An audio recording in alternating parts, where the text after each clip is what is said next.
Bismillahirrahmanirrahim. Assalamualaikum warahmatullahi wabarakatuh. Alhamdulillahi ala ihsani wa syukru lahu ala taufiqi wa amtinani. Asyhadu an la ilaha illallah wahdahu la syarika lahu ta'ziman li sya'ni. Wa asyhadu anna Muhammadan abduhu wa rasuluhu da'ila ridwani. Allahumma salli alaihi wa ala alihi wa ashabihi wa ikhwani. Hadirin dan hadirat yang dirahmati Allah Subhanahu wa taala. Insyaallah pada kesempatan kali ini kita akan membahas suatu pembahasan yang dikenal dengan di kalangan para ulama dengan al-manhajiyah fi thalabil ilm, yaitu tentang metode dalam menuntut ilmu. Sebenarnya pembahasan itu ma'ruf di kalangan para ulama, tetapi dibahas untuk para penuntut ilmu yang benar-benar menuntut ilmu, bukan untuk orang awam. Yaitu mereka harus belajar bahasa Arab, kemudian belajar ini, belajar anu. Tahapan pertama harus belajar bahasa Arab. Sementara antum tahapan pertama langsung sudah gugur. Jadi kita ingin bahas manhajiyah, metode untuk orang awam. Untuk orang awam, bukan menuntut ilmu, bukan hanya untuk para ustadz saja. Para ustadz punya metode sendiri, orang awam juga punya metode sendiri ya.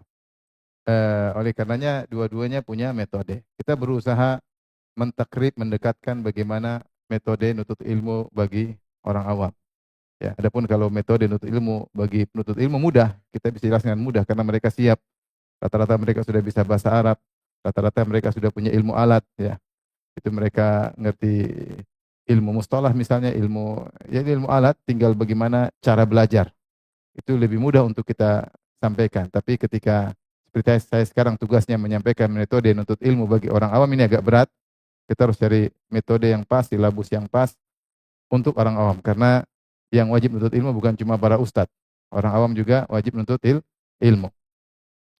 Dahulu ada seorang ulama yang bernama Burhanuddin Az-Zarnuji, salah seorang dari madhab Hanafi yang hidup sekitar abad ke-6 Hijriyah. Dia pernah menyampaikan problematika yang dihadapi oleh para penuntut ilmu. Mereka sudah berusaha bersungguh-sungguh, waktu yang panjang namun hasilnya minim. Saya bacakan.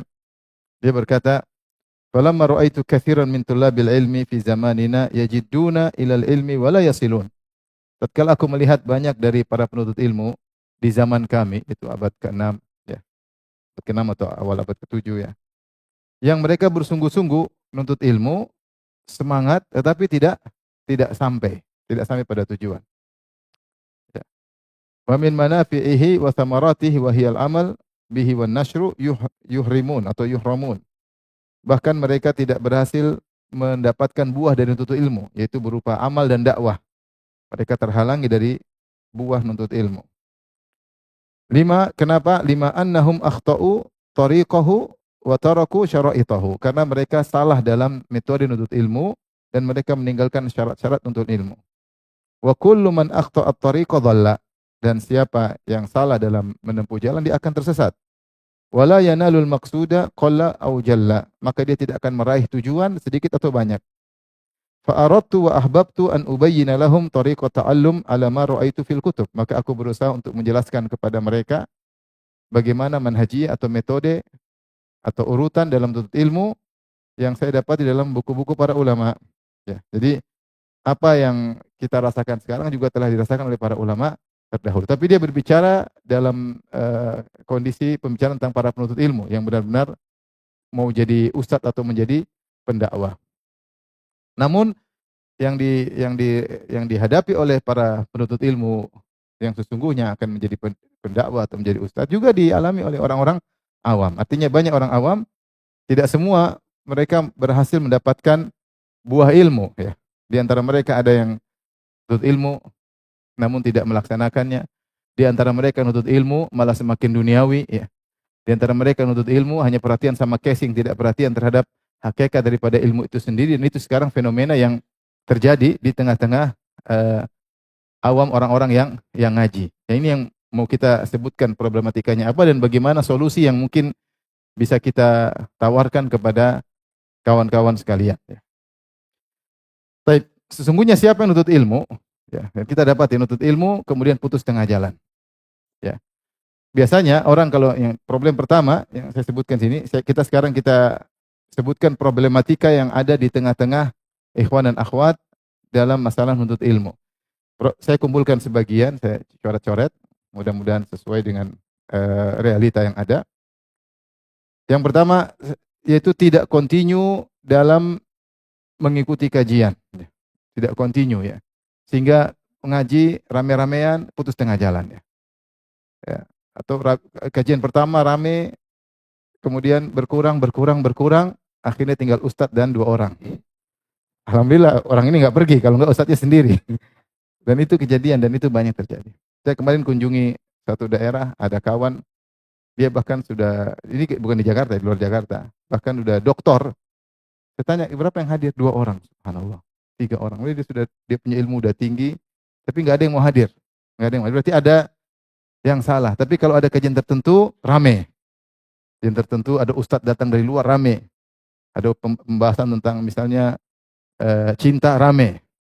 Apalagi pembahasan tentang poligami, nggak ada yang hadir. Mau saya ternyata ada begitu ya. Jadi, kalaupun yang nuntut ilmu kemudian secara teratur akhirnya putus di tengah jalan. Padahal para ulama menjelaskan, ilmu itu ada kelezatan tersendiri disebut dengan ladzah ma'rifiyah. Bahwasanya seorang kalau menuntut ilmu, Allah akan berikan kebahagiaan dalam ibadah. Di antara ibadah yang Allah berikan kebahagiaan adalah ibadah nuntut ilmu. Ibadah nuntut ilmu. Makanya dalam Al-Quran Allah mengatakan, man amila salihan min dzakarin aw untha wa huwa mu'min falanuhyiyannahu hayatan thayyibah. Siapa yang beramal soleh, laki-laki maupun perempuan dalam kondisi beriman, kami akan berikan dia hayatan thayyibah, kehidupan yang bahagia. Di antaranya Ibnu Katsir menyebutkan yaitu ladzat at-taladzuz fil ibadah, yaitu berlezat-lezat dalam ibadah. Dan di antara ibadah yang mendatangkan kelezatan pikiran, ketenangan, semangat adalah ibadah nuntut ilmu jika dituntut dengan aturannya. Tapi kalau orang nuntut ilmu kemudian dia merasa ada tambahan, dia semangat. Tapi kalau dia nuntut ilmu kok nggak ada tambahan, kok begini-begini saja, kok bulat itu aja ya. Atau kemudian terlalu pusing ya karena tidak runut atau pembahasan berat, maka dia putus tengah jalan. Padahal ilmu itu sendiri ada kelezatan ilmu. Saya nukilkan sedikit tentang bagaimana kelezatan ilmu. Seperti disampaikan oleh misalnya Al-Albiri, salah seorang ulama yang berada di daerah Andalus ya, yang hidup di abad ke-5. Ketika dia menasihati seseorang, ada yang mengatakan itu anaknya, ada yang mengatakan kawannya. Dia mengatakan, "Falau qad dzukta min halwahu ta'man la atharta ta'alluma wajtahatta." Seandainya kau benar-benar merasakan bagaimana manisnya ilmu, maka kau akan mendahulukan menuntut ilmu dan kau akan bersungguh-sungguh. Walam yushghilka anhu hawan muta'un wala dunya bizukhrufiha futinta. Maka kalau kau benar-benar menuntut ilmu, maka hawa nafsu tidak akan memalingkan engkau dari lezatnya ilmu dan kau tidak akan terfitnah dengan dunia. Ini harusnya begitu. Siapa yang merasakan kelezatan ilmu, dia akan tidak terfitnah. Tapi kenyataannya tidak demikian. Kenyataannya ada yang menuntut ilmu semakin duniawi. Kenyataannya menuntut ilmu yang terfitnah dengan apa? Dunia. Benar atau tidak? Atau saya salah? Benar atau tidak? Benar ya. Baik. Wala alhaka anhu aniku raudin. Bahkan indahnya pemandangan tidak akan buat kau lalai karena kau sibuk dengan suatu kelezatan yang melebihi itu semua.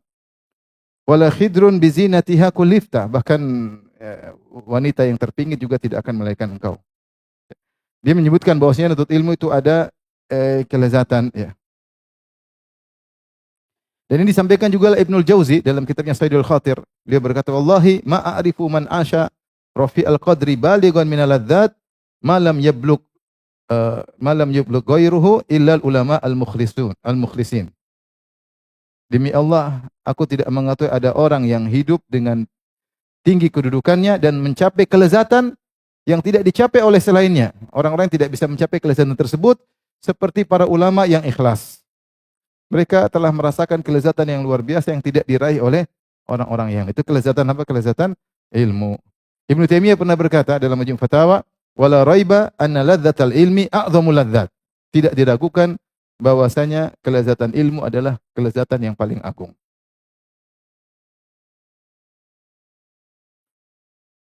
Ibnu Qayyim pernah berkata, "Wa amma usyaqul ilmi fa'adhamu syaghafan bihi wa ishqan lahu min kulli asyikin bi ma'syuqihi." Adapun orang yang gandrung dengan ilmu, candu dengan ilmu, maka dia lebih candu lebih sibuk dari semua kecanduan. Wa katsirun minhum la yushghiluhu anhu ajmalu suratin minal bashar. Dan banyak di antara pecandu ilmu tidak tersibukkan dengan keindahan pemandangan. Kemudian dia berkata, walau sawwarul ilma suratan lakanat ajmal min kulli surah. Seandainya ilmu itu bisa difisikkan, bisa dijadikan konkret, dari abstrak menjadi konkret, maka dia akan menjadi fisik yang terindah yang ada. Ini kata Ibnu Qayyim rahimahullahu taala. Dan penukilan seperti ini banyak ya, yang menunjukkan bahwasanya ilmu ada kelezatan. Di antara dalil yang kuat akan hal ini tentang kisah Nabi Musa alaihissalam ketika mencari Nabi Khadir. Kenapa? Dia ingin menuntut ilmu. Ketika suatu hari Nabi Musa alaihissalam berkhutbah dengan khutbah yang indah sampai masuk ke dalam hati-hati Bani Israel, mereka terpukau dengan khutbahnya Nabi Musa, maka ada di antara yang hadir bertanya, kepo ya, wahai Musa, adakah yang lebih berilmu dari engkau? Maka Musa ketika itu menjawab bukan karena sombong, tapi sebatas ilmu dia mengatakan tidak ada. Setahu dia yang paling berilmu dia. Maka fa'atabahullah idlam yaruddal ilma ilaih. Maka Allah pun menegur Nabi Musa karena dia tidak mengembalikan ilmu kepada Allah. Harusnya Nabi Musa menjawab Allahu a'lam. Maka Allah kabarkan ada yang lebih berilmu dari engkau, bukan punya ilmu yang kau tidak punya. Yaitu siapa? Khadir. Maka Nabi Musa pun semangat untuk mencari Khadir. Padahal para ulama menjelaskan ilmu yang dimiliki Nabi Musa sudah cukup. Dia mau masuk surga sudah cukup.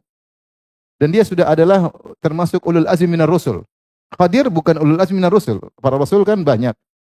Yang terbaik 5 di antaranya disebut dengan ulul azmi minar rusul. Siapa? Nuh, Ibrahim, Musa, Isa, Muhammad sallallahu alaihi wasallam. Mereka 5 orang ini adalah nabi-nabi terbaik. Nabi Khidir dengan kesepakatan para ulama, Nabi Musa lebih afdal daripada Nabi Khadir. Dan Allah telah memberikan dia ilmu yang cukup untuk dia sendiri menjadi orang yang saleh, dan Allah telah berikan dia ilmu cukup untuk mengatur Bani Israel. Ilmunya sudah cukup sebenarnya. Tetapi ada ilmu lain yang sebenarnya dia tidak begitu butuh. Karena dia sudah cukup. Tapi ada ilmu. Dan ketika Nabi Musa tahu ada orang yang punya ilmu, dia pingin punya ilmu itu. Maka kemudian Allah abadikan dalam Al-Quran, wa idh qala Musa li fatahu la abrahu hatta ablugha majma' al-bahraini aw amdiya huquba. Ketika Musa berkata kepada pembantunya itu Yusha bin Nun yang kelak akan menjadi nabi juga, aku akan terus berjalan mencari Khadir sampai aku bertemu dengan tempat pertemuan 2 lautan, aw amdiya huquba, atau kalau aku tidak ketemu aku akan berjalan meskipun puluhan tahun. Yang penting ketemu dengan siapa? Khadir. Kenapa? Karena ada kelezatan, namanya ladzah ma'rifiyah, itu kelezatan ilmu ya, ilmu. Dan itu subhanallah, Allah berikan pada masing-masing bidang ilmu, bahkan ilmu dunia. Orang yang bergelut dengan fisika, dia senang, oh ternyata ada atom, dalam atom ternyata ada anaknya atom. Misalnya dia kelezatan, ada ini, ada baru yang kimia, fisika, ternyata di balik ini ada. Dia lezat atau tidak? Lezat sampai dia masuk dalam misalnya lab berhari-hari, penasaran sampai istrinya dia tinggal, anaknya dia tinggal. Gara-gara ada kelezatan yang buat dia senang. Itu ilmu dunia. Bagaimana dengan ilmu apa? Agama. Kelezatnya lebih daripada itu semua. Oleh karena itu sebenarnya ladzah ma'rifiyah. Dan kelezatan kan masalah hati. Masalah hati. Ada kelezatan fisik ya, makan, minum kopi, meskipun pahit tapi lezat. Ada kelezatan fisik, tapi ada kelezatan hati. Di antara kelezatan hati adalah kelezatan ilmu. Dan itu Allah sudah berikan itu lezat dalam beribadah. Karena nutut ilmu adalah apa? Ibadah. Maka seharusnya orang kalau sudah nutut ilmu dengan benar, niatnya udah benar, jalannya udah benar, harusnya dia merasakan apa? Kelezatan. Kelezatan, maka dia harusnya tidak terputus. Ya kalau dia pun futur, dia akan kembali lagi. Tapi nyatanya futur, ada yang futur terus-terusan. Tidak balik-balik lagi. Ada yang berhenti, ada yang akhirnya. Intinya, banyak buah yang tidak dihasilkan. Sebagaimana tadi dikatakan Al-Zarnuji, saya dapati di zaman saya, banyak orang semangat untuk ilmu, namun tidak sampai ilmu yang dia harapkan, mereka harapkan. Semangat untuk ilmu, tapi mereka terhalangi dari buah ilmu tersebut.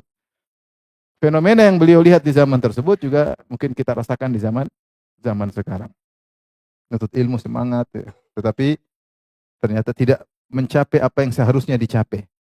Dia sudah nuntut ilmu 10 tahun, ternyata banyak hal yang dia tidak tahu, berarti dia salah. Dia salah dalam metode nuntut ilmu. Sementara ada yang nuntut ilmu mungkin baru setahun, 2 tahun dia sudah mencapai apa yang tidak dicapai oleh orang yang sudah nuntut ilmu selama bertahun-tahun. Baik. Jadi tadi saya sebutkan bahwasanya di antara problematika tidak kontinu dalam mengikuti kajian. Padahal ilmu itu ada kelezatan yang seorang semangat harusnya ya, sehingga harusnya dia tidak terputus, dia harusnya kontinu. Ini di antara problematika yang kedua, sudah lama kajian tapi tidak merasa ilmu lebih runut ya. Bertahun-tahun ngaji tapi hanya global, tematik dan tidak runut. Sebenarnya tematik bukan celaan, tematik itu bagus ya. Tematik bagus, tapi tematiknya jangan itu-itu aja ya. Maksudnya tematik tentang ini, tematik tentang akidah, tematik tentang adab, tematik tentang fikih, tematik tidak apa-apa, itu sekedar meskipun tidak runut tapi kita ada pengetahuan global. Kita ini butuh pengetahuan global meskipun tidak runut, tapi oh ternyata begini. Meskipun kita ngaji 1 jam, kesimpulannya cuma 1 menit nggak ada masalah, tapi kita ada ilmu global. Itu dalam rangka bukan merunut ilmu kita, tapi pola berpikir. Pola berpikir. Seperti orang kuliah lah. Orang kuliah, misalnya kuliah di teknik kimia. Kuliah lama, dia paling yang dia gunakan untuk kerja, cuma sedikit dari ilmunya. Tapi cara berpikir dia dapatkan di mana ketika kuliah. Ini faedah dari kajian tematik. Untuk membuat orang bagaimana metode berpikir. Tapi untuk runut ilmu enggak. Yang jadi masalah, tematik pun dia pilih-pilih. Itu jadi masalah. Yang tentang cinta aja yang dia pilih. Tentang cinta, tentang apa lagi? Tentang begitu-begitu. Adapun tematik-tematik yang mungkin menambah wawasan dia malas. Nah, ini berat, susah, ini enggak lah. Sehingga dia bertahun-tahun ngaji pun akhirnya ilmunya kurang. Buktinya ada sebagian orang udah ngaji lama ketika ditanya misalnya tentang akidah yang sederhana. Apa itu tauhid rububiyah? Dia enggak tahu. Rububiyah itu apa? Enggak tahu. Apa itu uluhiyah? Dia enggak tahu. Apa itu semua sifat dia enggak ngerti. Padahal perkara yang sangat sederhana dasar dalam belajar ilmu akidah, ya. Ilmu tauhid dia nggak tahu. Ya, apa itu syirik dia nggak ngerti. Ya. Padahal udah ngaji lama, udah penampilan oke, sudah keren, sudah macam-macam, tapi padahal sudah dekat lagi dengan ustadz, jalan terus sama ustadz, ditanya nggak tahu lah ini gimana. Ini berarti salah dalam metode apa? Dalam metode belajar. Ya. Ditanya tentang fikih, masalah sederhana dia nggak ngerti. Masalah fikih sederhana nggak ngerti. Oleh karenanya ini fenomena terjadi.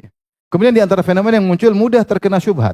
Mudah terkena syubhat. Kita tidak bisa pungkiri zaman sekarang syubhat menyambar-nyambar dan syubhat datang kapan saja. Kalau zaman dahulu mudah, seorang tidak ingin dengar syubhat dia tinggal menjauh, dia tidak akan dengar syubhat. Tapi zaman sekarang syubhat masuk lewat gadget ya, dan orang kepo pingin ngeklik. Terkadang dia tidak mau klik pun muncul di berandanya sehingga akhirnya dia mendengar dengan keterbatasan ilmunya, ngajinya tidak runut, ya, tentunya semua dari taufik dari Allah Subhanahu wa taala, tapi sebab-sebab dia untuk bisa bertahan, untuk kuat menghadapi syubhat tidak ada. Sehingga begitu terkena syubhat, maka dia bisa mudah terpengaruh. Yang tadinya mungkin membela tauhid, maka akhirnya terpengaruh malah membela-bela apa? Kesyirikan misalnya, malah membela-bela kebid'ahan misalnya. Sebelumnya dia sudah kekeh bahwasanya itu bid'ah, ini syirik, akhirnya dia terpengaruh. Kenapa? Karena dia tidak punya landasan ilmu yang kuat dan runut sehingga mudah terkena syubhat. Ya. Perkara yang dahulu semua sudah tahu ini tidak benar, akhirnya dia ikut-ikutan melakukannya. Kenapa? Karena tidak kuat. Ya. Demikian juga diantaranya tidak bisa membedakan mana yang usul, mana yang furu'. Ya. Menganggap pembahasan tentang sifat Allah tidak perlu. Sifat Allah, padahal ini masalah usul. Allah tauhid uluhiyah, tauhid asma sifat, rububiyah ini usul, rukun iman. Harusnya kau kalau mau habiskan umurmu dalam perkara-perkara yang usul. Ya. Sebaliknya pembahasan yang furu' kebanyakan. Misalnya bahas fikih terlalu panjang, berlebihan, sementara akidah dia kurang. Beda kalau yang spesialis oke. Tapi kita bicara secara umum, orang awam. Orang awam dia harus punya takaran bahwasanya ilmu yang usul penting. Ini bahas masalah detail-detail, sementara ilmu akidah dia tidak detail. Misalnya sebagian orang terlalu dalam membahas masalah fikih keluarga terus oke, enggak apa-apa. Ini dia bahas detail. Masalah cinta, masalah rindu. Kemudian masalah keluarga, terus masalah ini terus, tapi akhirnya akidah dia tidak pernah belajar. Ini salah dalam prioritas, yang usul malah dia tidak dalamkan, sementara yang furu' dia perhatian berlebihan. Ya, kita harus harus imbang atau harus adil dalam memberi takaran dalam skala prioritas. Atau seorang yang sibuk belajar adab, tetapi ternyata akidah dia tidak pernah belajar. Fikih dia tidak tahu. Tapi adab perlu, tapi bukan berarti adab kemudian mengambil waktu yang banyak sehingga lupa bahwasanya kau perlu belajar fikih ibadat, fikih muamalah, fikih akidah. Ya ini salah. Sehingga bertahun-tahun ngaji, tapi ketika ada permasalahan akidah tidak ngerti, permasalahan fikih tidak ngerti, ya, itu berarti salah dalam skala prioritas dan itu terjadi. Contoh lagi fenomena yang muncul menganggap khilaf masalah akidah adalah masalah biasa. Ini muncul orang-orang yang tidak ngerti akidah. Sehingga ketika misalnya terjadi sekarang perang antara Syiah dengan Yahudi atau dengan non Muslim, taib. Sehingga ada yang menggampangkan masalah apa sih masalah Syiah ya sama Muslim, sehingga menganggap khilaf akidah antara sunnah dengan Syiah adalah perkara sepele seperti masalah kunut subuh. Kenapa? Karena landasan akidah tidak kuat sehingga tidak tahu bahwa ini perkara besar dalam masalah Islam. Mengkafirkan para sahabat, menuduh Aisyah berzina, mengatakan Al-Quran begini dan begitu. Ya. Bahwasanya tafsirannya juga ngaco, macam-macam. Masalah imamah di masalah banyak. Masalah akidah Syiah tidak akan nyambung dengan akidah Islam. Tapi karena ilmu kurang sehingga menganggap kenapa? Karena ada misalnya kecondongan yang menghabisi Yahudi cuma orang-orang Syiah misalnya. Tapi kita senang-senang aja. Orang-orang Syiah habisi apa? Yahudi. Tapi kalau sudah bicara akidah berbeda. Ini hal yang berbeda. Jangan gara-gara mereka menyerang Yahudi kemudian kita mengatakan oh Syiah juga kawan dekat. Syiah juga ini masalah seperti masalah kunut, enggak usah ribut-ribut deh. Nah, ini contoh bahwasanya ilmu dia tidak runut sehingga dia tidak tahu tentang pentingnya apa? Akidah. Ini terjadi sekarang dan kalau kita berbicara di medsos kasih tahu Syiah begini, orang sudah tidak mau dengar. Kamu terus ngapain aja Yahudi? Akhirnya kita tidak bicara perang Syiah lawan Yahudi, tapi kita bicara substansi akidahnya Syiah. Meskipun kau dukung, kau harus hati-hati maksud saya. Kalau kau taruhlah kau mendukung Syiah menyerang Yahudi, ya tapi kau harus apa? Hati-hati tentang akidah. Tentu tidak sama. Seperti ketika terjadi peperangan di zaman dahulu ya, bahwasanya Romawi mengalahkan Persia, kemudian Persia mengalahkan Romawi, kemudian Romawi mengalahkan Persia. Ketika itu ya kaum muslimin senang ketika Romawi mengalahkan apa? Persia. Gulibatir Rum fi adnal ardi wa hum ba'da ghalabatihim sayaglibun fi bid'i sinin. Sungguhnya Romawi dikalahkan Persia di tempat yang terdekat. Kemudian setelah itu bahwa memba'di ghalibin saya kelibun. Nanti Romawi akan mengalahkan Persia beberapa tahun kemudian. Wa yauma idh yafrahul mu'minun, ketika itu kaum mukminin senang. Ini non muslim, paham? Ini saya kasih gambaran aja. Non muslim yaitu Romawi lawan apa? Persia. Ternyata kaum muslimin senang ketika Romawi mengalahkan apa? Persia. Kenapa? Sama-sama non muslim, sama-sama kafir, tapi Romawi Nasrani. Nasrani lebih dekat kepada Islam daripada Majusi. Artinya berpihak ada aja, tapi jangan lupa ini tetap Nasrani, tetap apa? Nasrani. Jangan bilang oh karena Nasrani menang maka kita khilaf biasa aja, enggak. Masalah dukung urusan belakangan, tapi kau harus ngerti prinsip akidah Islam dan kau bandingkan komparasi dengan akidah Syiah, kau akan tahu. Maka ketika orang membela berlebihan sehingga akhirnya menganggap khilaf akidah perkara biasa, sehingga ada yang meninggal bilang mati syahid, ini agak berat. Ya. Ketika ada yang meninggal, kaum muslimin di Suriah gembira karena mereka tahu sebab mereka mati gara-gara orang ini, sementara sebagian kita mengatakan mati apa? Syahid. Kenapa bisa muncul perbedaan ini? Karena pemahaman akidah beda. Yang satu menganggap ini akidah benar-benar menyelisih, dia tidak akan berani mengatakan apa? Mati syahid. Ya.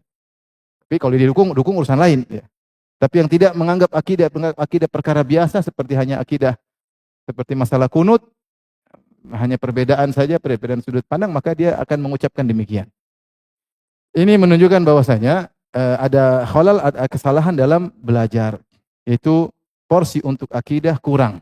Padahal ini akidah prinsip dasar, bukan akidah detail ya. Ketika kita bicara perbedaan sunnah dan syiah itu bukan akidah sulit-sulit, ini akidah dasar. Akidah dasar bahwasanya kita akidahnya dibangun Al-Quran dan sunnah, dan yang menyampaikan Al-Quran adalah para sahabat, yang menyampaikan sunnah kepada kita adalah apa? Para sahabat, dan sunnah itu sunnah Nabi SAW. Syiah beda. Al-Quran, sahabat, kafir. Sunnah bukan sunnah Nabi Muhammad saja, tapi ada sunnah para imam. Sehingga hadis bukan cuma hadis Rasulullah, tapi hadis para imam. Ini sudah beda, sudah nggak bakalan nyambung. Sudah nggak bakalan nyambung. Baik, kita lanjutkan di antara problem yang dihadapi. Paham insya Allah? Ini kajian tematik ya. Kajian tematik. Baik. Ini mungkin. Ini problem yang saya singgung. Mungkin lebih perhatian kepada casing daripada materi. Ya. Casing maksudnya apa? Kajian tempatnya keren. Ya. Materinya nggak begitu perhatian. Yang penting tempatnya keren. Kemudian dengan macam-macam lah, dengan keindahan. Tapi itu nggak apa-apa, itu dukungan. Tapi bukan itu yang paling penting. Jangan itu yang menjadi pusat perhatian. Saya tidak melarang orang kajian dengan keren-kerenan. Casingnya bagus. Tapi nggak apa, bisa membantu mungkin orang awam tertarik. Tapi bukan itu yang paling inti. Yang penting isinya apa. Itu yang lebih utama daripada cuma apa? Casingnya. Paham maksud saya? Jadi jangan sampai kita terlalu fokus pada casing sehingga kita lupa dengan apa? Konten. Casing perlu, tapi konten lebih perlu. Jadi ketika sibuk dengan casing akhirnya selalu memikirkan bagaimana ini, bagaimana biar ramai, bagaimana keren, bagaimana lampu sorot, bagaimana itu yang diperhatikan. Yang penting rame-rame, isinya apa isinya? Ya, cuma rame-rame doang. Ya. Maka casing oke, tapi konten lebih penting. Lebih penting.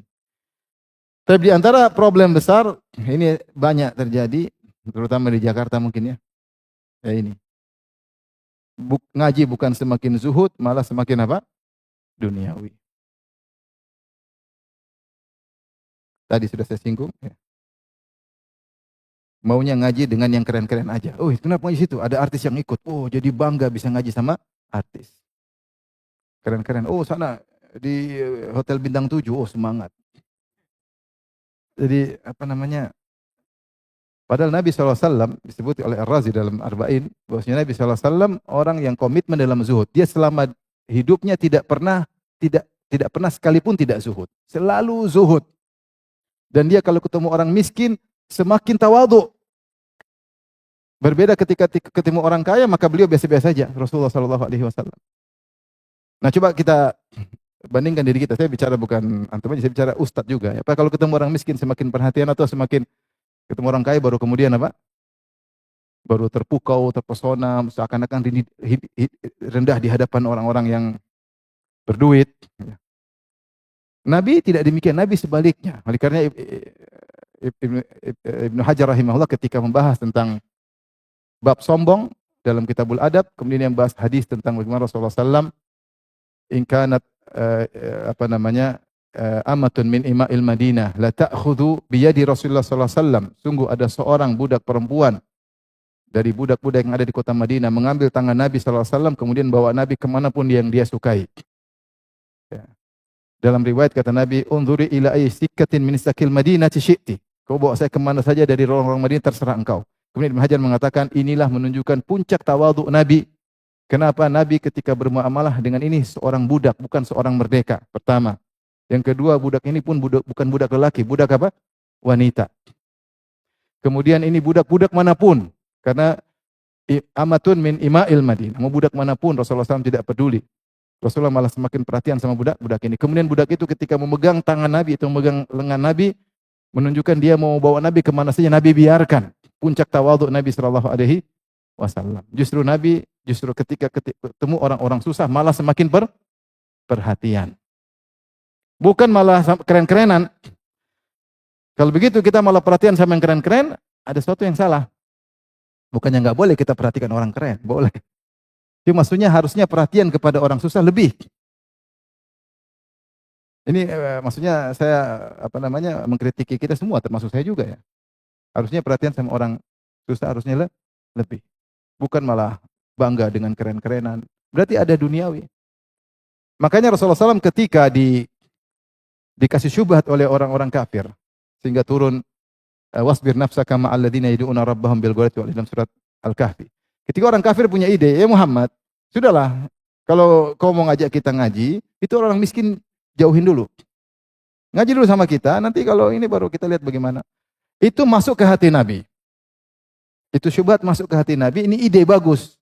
Maka Allah turunkan ayat untuk menegur Nabi. Kata Allah, "Wasbir nafsaka ma'al ladzina yad'una rabbahum bil ghadati wal asyi." Sabarkanlah dirimu bersama orang-orang sahabat yang miskin yang berdoa kepada Allah pagi dan petang hari. Yuridun wajah, yang mereka ikhlas kepada Allah Subhanahu wa taala. Wala ta'du ainaka anhum turidu zinatal hayatid dunya. Jangan kau palingkan pandanganmu dari mereka menuju orang-orang kaya karena perkara dunia. Maka Allah tegur. Dan ini juga yang disampaikan oleh sebelumnya kaum Nabi Nuh. Ya. Kaum Nabi Nuh mengatakan, Nuh tinggalkan mereka orang-orang, bagaimana kami mau gabung dengan mereka orang-orang miskin? Tinggalkan mereka. Tinggalkan mereka.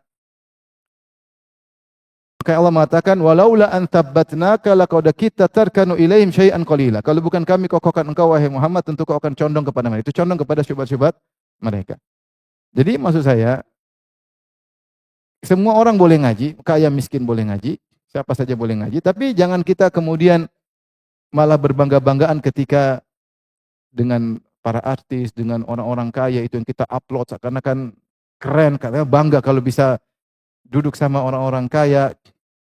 Kalau pas kajian orang kaya semua miskin minggir. Yang kaya di depan, ente miskin minggir. Kenapa? Ente masuk Islam pun tidak ada faedahnya. Kalau orang kaya masuk Islam dia bersumbang, ente sumbang apa? Malah minta zakat. Minggir. Misalnya maksudnya akhirnya membuat strata yang tidak harus seperti itu. Ilmu kan enggak begitu. Siapa aja duduk silakan. Mau berjelis di hotel boleh ya, tapi jangan sampai kita ke bawah akhirnya keren-kerenan. Itu berarti ada duniawi pada diri kita. Nabi sebaliknya, itu yang jadi masalah bagi kita para ustadz. Nabi sebaliknya sama orang miskin malah kasih perhatian. Sampai jangankan mau ketemu Nabi, budak aja keluar rumah bawa Nabi biarin. Enggak ada ring 1, ring 2, apalagi ring 7, enggak ada. Budak keluar langsung bawa Nabi biarin. Paham? Menunjukkan tawadhu, puncak tawadhu Nabi. Nah, kalau kita tidak seperti itu, ada yang salah dengan diri kita. Dan memang kita salah, kita enggak seperti Nabi, tapi jangan kebablasan kesalahannya. Mereka keren-keren, ini salah ngaji, berarti salah ngaji. Nah, kita harus introspeksi lagi. Apa benar ngaji seperti ini? Outputnya kok begini? Kok semakin duniawi? Benar atau tidak? Ada yang begini? Atau saya ngarang ini? Benar atau tidak? Benar? Benar. Baik. Kemudian semakin ngaji, tapi urusannya barang-barang mewah. Ini ibu-ibu. Ini ibu-ibu, hobinya ibu-ibu yang bikin pusing bapak-bapak. Ini betul kata Bapak, benar. Saya setuju. Jadi udah lama ngaji, malah bicaranya inilah.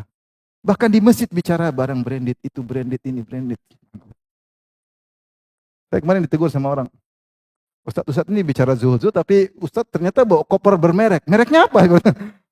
Saya nggak tahu harganya, itu hadiah. Saya bilang, lain kali saya hapus nih mereknya. Ternyata barang branded. Subhanallah. Saya senang karena dia bagus. Mungkin itu branded oke lah, karena ada faedahnya. Dia rodanya kuat sehingga kalau saya di bandara sering ada karpet, saya bisa dorong. Tapi kalau murahan didorong setengah mati. Tapi saya tidak tahu harga barang itu. Ternyata dapat hadiah. Katanya Ustadz bicara-bicara zuhud, ternyata barang mahal. Waduh. Mau kasih orang sayang, saya pakai aja lah. Terserah kamu lah. Tapi saya kalau barang itu perlu, mahal pun nggak ada masalah. Tapi bukan itu bahan bicara, bangga apa merek ini, apa merek itu, bicara ini apa sih, kok ngaji kok bicara duniawi itu. Bicaranya di masjid. Cara ibu-ibu ini. Sampai bangga, saya punya kartu anggota di plaza apa gitu, punya anggota ini ya, saya waduh bangga-banggaan. Oh, kau punya anggota di salon apa, salon ini ya, juga enggak signifikan gitu-gitu aja juga. Maksudnya bicara duniawi. Akhirnya kita ngaji kok malah duniawi. Akhirnya bangga-banggaan. Ini yang kita harusnya semakin zuhud. Kalau perlu silakan beli, kalau enggak, kalau kau hobi pribadi jangan jadikan itu bahan pembicaraan di tengah-tengah pengajian. Saya suka barang ini, sudah beli aja. Kau beli memang kau perlu, bukan untuk pamer-pamer, untuk ini. Ini ibu-ibu malah bikin pusing bapak-bapak.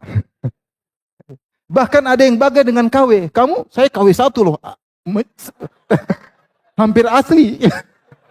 Rugi kau beli yang asli itu percuma, sama dengan KW 1. Udah tahu ini haram malah bangga.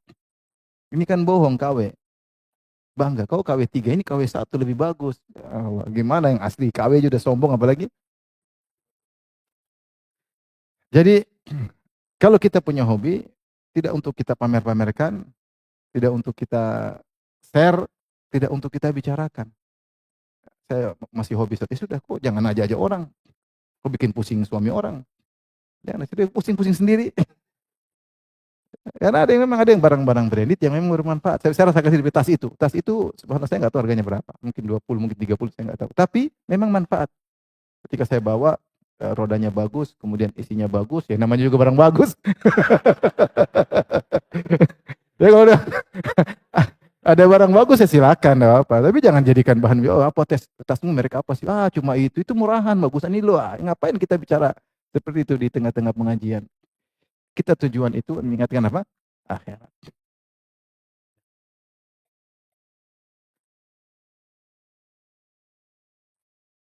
Bagaimana kita merasa bersyukur? Justru ini aja penyakit juga. Penyakit juga. Saya ketemu sebagian orang bangga beli mobil sekian miliar, kemudian bangga punya jam mahal-mahal. Kenapa begitu? Katanya ada ustadz yang bilang, bersyukurlah. Wa amma bi ni'mati rabbika fahaddits. Adapun nikmat Rabbmu maka sebut-sebutlah. Maka tunjukkan kalau kita ini memang hidup nyaman. Taib, kalau hidup nyaman bukan berarti kau harus pakai barang-barang mahal. Apakah Nabi tidak mengamalkan ayat itu? Nabi mengamalkan ayat itu enggak? Itu kalau kita baca tafsiran maksudnya tentang kenabian, nikmat yang Allah berikan berupa kenabian, berupa apa. Bukan malah untuk ajang pamer. Ajang pamer. Malah ada sebagian orang ngaji malah semakin, ini saya dengar dari dia langsung ya. Dia bilang, Ustaz, antum baru perbaiki akal saya ya. Karena selama ini saya pahami, ada sebagian Ustaz mengatakan kalau kamu nyaman, tunjukkan kenyamananmu. Kalau kemana-mana harus bisnis kelas, kalau umrah harus bintang 7, kalau sehingga justru mewah-mewah habis-habisan. Ya akhi, tidak harus begitu. Apakah Nabi mencontohkan demikian? Boleh seorang ustadz kemudian mikir aneh-aneh, tapi mana dalilnya? Sampai ada yang bilang harus beli motor mewah karena Nabi dulu ontanya paling laju.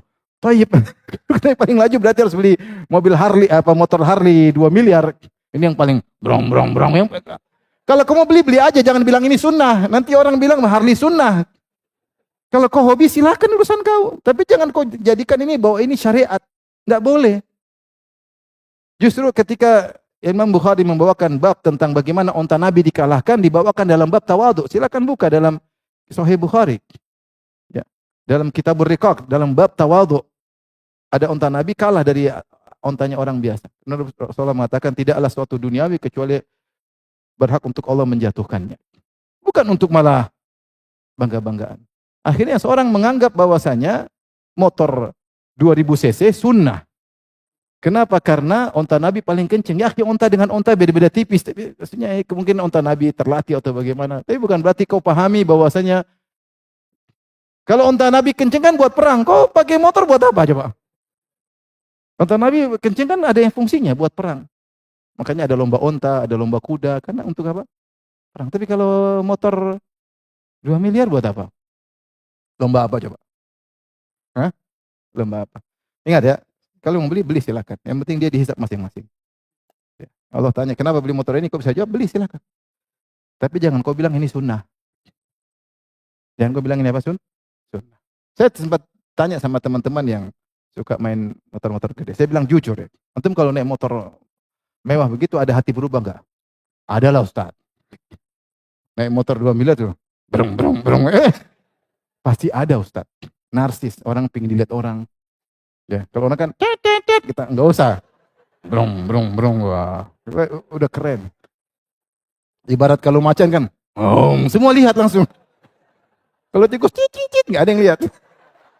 Jadi maksud saya dulu Nabi mengatakan, Nabi tidak melarang kuda, bahkan dia dianjurkan, tapi ada potensi sombong. Kata Nabi SAW, al-kibriya wal khuyala, kesombongan, keangkuhan pada pemilik kuda dan onta. Ada potensi, hati-hati maksudnya. Karena orang kalau punya kuda, kudanya jago, menang, dia ada kesombongan dan itu tidak boleh.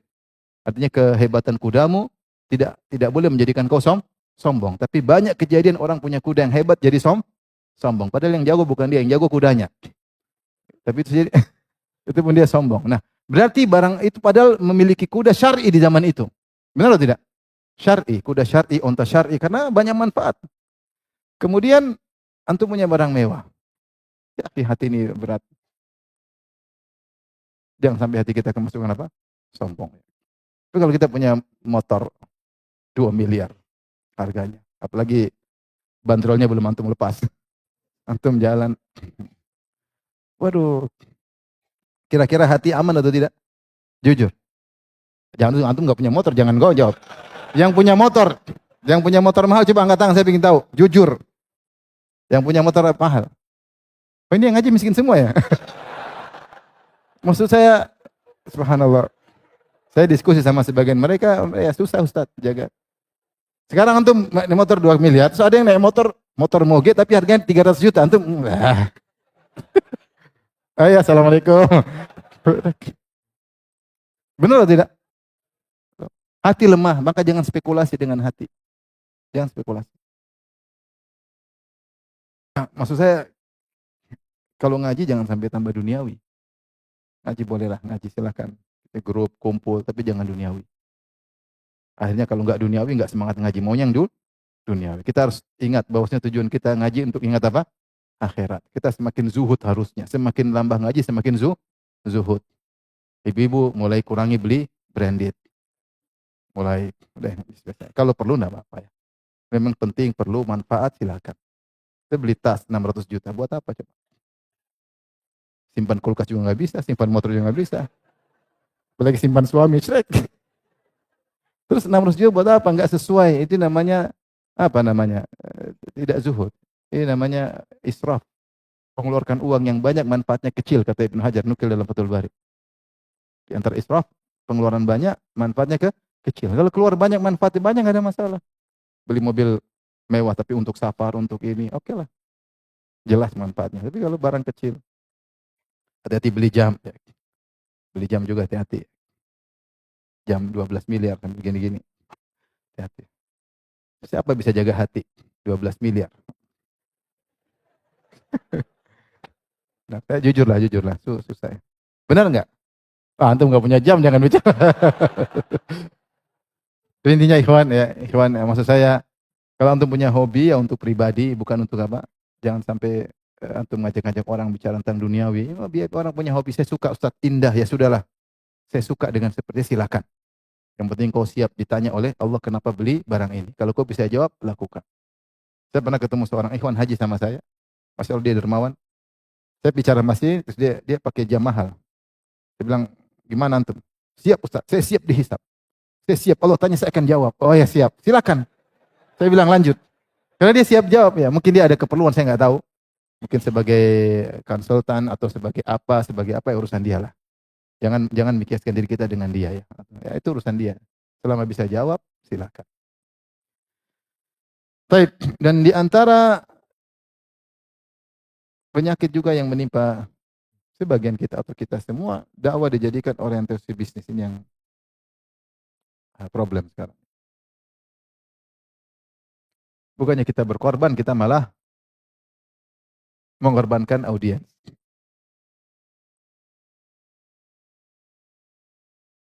Sehingga ya sudahlah, pokoknya janganlah kita dakwah itu untuk akhirat. Ya. Bisnis dakwah untuk apa? Akhirat. Ya, untuk akhirat. Ini semua perlu nasihat buat kita semua, termasuk kepada saya. Maka jadikan bahwasanya semakin ngaji kita semakin akhirat. Kalau kita berdakwah untuk akhirat bukan untuk dunia. Taib, di antara problem yang muncul harusnya seorang semakin ngaji dia semakin khafi, semakin tidak ingin terkenal. Dan itulah para ulama dahulu. Rasulullah mengatakan innallaha yuhibbul abdal ghaniyat abdat taqiyal ghaniyal khafi. Sungguhnya Allah mencintai seorang hamba yang bertakwa, yang ghani yaitu merasa cukup, ya, qanaah, tidak merepotkan orang lain sebisa mungkin. Kemudian al-khafi yang bersembunyi, yaitu tidak ingin tampil. Orang yang tidak ingin tampil dicintai oleh Allah Subhanahu wa taala. Karena orang yang tidak ingin tampil dia selamat. Banyak hal dia lebih ikhlas. Kedua, dia lebih bisa menjalankan privasinya. Tapi kalau dia tampilkan jadi pusat perhatian, kesibukan berlebihan sehingga privasinya jadi korban, jadi tumbal. Maka hamba yang seperti ini dicintai oleh Allah Subhanahu wa taala. Nah, sekarang muncul fenomena semakin ngaji semakin ingin apa? Tampil. Makanya saya sering sampaikan kepada kawan-kawan para dai, saya bilang jangan cuma pikir diri kita saja, mungkin kita tampil sebagai ustadz karena nambah follower atau nambah pahala istilahnya, masing-masing ustadz punya ijtihad sendiri. Tapi perhatikan audiens, jangan sampai korbankan audiens. Saya pernah kritik sampai saya marah sama audiensnya, saya bilang sampaikan saya marah sama dia. Dia membangun sebuah villa, kemudian dia diwawancara, akhi antum bangun villa ini untuk ini buat ustadz-ustadz kalau ke sini. Jadi kan dia terkenal atau tidak? Dan rawan dia untuk riya. Kita aja udah jadi ustadz susah untuk menghindari riya, apalagi baru ngaji. Apalagi pamer bahwa saya bangun ini untuk apa? Ustadz-ustadz. Seharusnya kita care sama audiens, udah kamu nanti insya Allah saya yang iklankan, kamu enggak usah aja, biar kamu lebih ikhlas. Harusnya begitu. Bukan malah kita suruh dia tampil, siap bagaimana hati dia. Hati dia. Tapi misalnya saya umroh dengan orang, terus sini. Umroh sama dia nih, gimana? Kan kasihan dia. Ini bilang, malam saya Ustadz umroh sama Ustadz Firanda. Emang kalau sama Ustadz Firanda umrahnya diterima? Kemudian kan namanya, saya sendiri misalnya saya jalan sama Syekh, saya bangga, maksudnya kita nggak bisa tolak, senang. Apalagi orang lihat saya jalan sama Syekh, wah Ustadz sama Syekh. Ya, kita lemah, imannya Pak, lemah, hati lemah. Segala potensi yang bisa menimbulkan riya harusnya kita jauhi. Bukan malah kita buka. Jangan kita bilang, jangan suudzon sama dia. Salaf dahulu sangat bertakwa kepada Allah, sangat takut dengan riya. Apalagi yang baru ngaji. Bagaimana manhaj salaf dalam menghindari riya? Mereka berusaha menghindar, mereka berusaha menjauh, mereka berusaha bersembunyi, mereka berusaha nutup amalan mereka. Padahal mereka jauh bertakwa daripada kita. Mereka akhirat bukan duniawi. Ini orang baru ngaji, masih duniawi, malah kita tampilkan, gimana hatinya? Akan mudah terjerumus dalam apa? Dalam riya. Akhirnya bangga-bangga, yang penting ini sama foto sama ustadz, jarang sama ustadz. Hati dia kasihan. Akhirnya umroh dia pamer kemana-mana, haji dia pamer kemana-mana, dan ada kepentingan bagi ustadznya untuk marketing, maka ini loh, wah ini yang jadi korban, audiens. Maka seorang seharusnya semakin ngaji, semakin bersembunyi atau tersembunyi, semakin tidak ingin tampil. Orang yang tadinya misalnya artis, tampil dia harus berusaha menghilangkan itu semua pelan-pelan. Sehingga dia tidak lagi hobi popularitas. Popularitas itu bahaya. Maka dia kurangi sampai dia benar-benar melakukan sesuatu karena Allah Subhanahu wa taala. Bukan sejak awal malah diajarin popularitas, hati lemah ya akhi. Saya tidak bicara orang awam, kita bicara ustadz. Enggak gampang untuk ikhlas. Enggak gampang untuk apa? Ikhlas.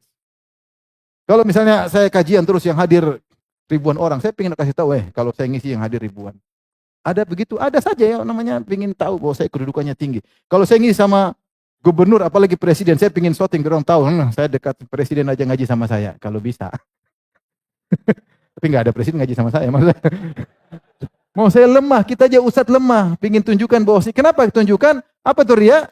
Menunjukkan amalan tolabul manzilah fi qulubin nas, ingin cari kedudukan di hati manusia, itu riya. Jadi kita menunjukkan amalan agar orang ngakui kita.